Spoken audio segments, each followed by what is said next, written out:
UNICEF says that babies in Gaza do not have the energy to cry anymore.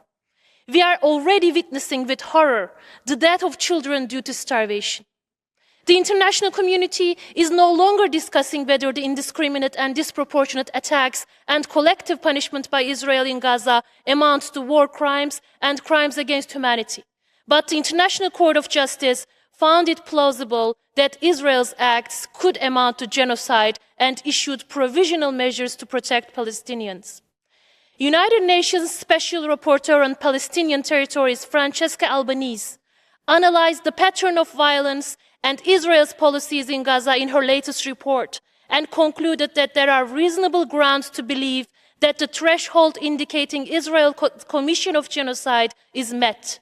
One of the key findings of her report is that Israel's executive and military leadership issued statements of genocidal intent and intentionally distorted jus in bello principles, subverting their protective functions in an attempt to legitimize genocidal violence against the Palestinian people. It is unconscionable and a grave shame that there are still colleagues in this Assembly and governments in Council of Europe who refuse to acknowledge and condemn Israel's violations of international humanitarian law, which makes them complicit in these crimes.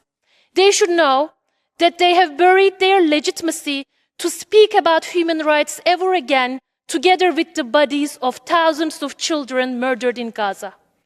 This Assembly and governments all around the world should avoid double standards and hold Israel, like all actors, accountable to international standards applied elsewhere.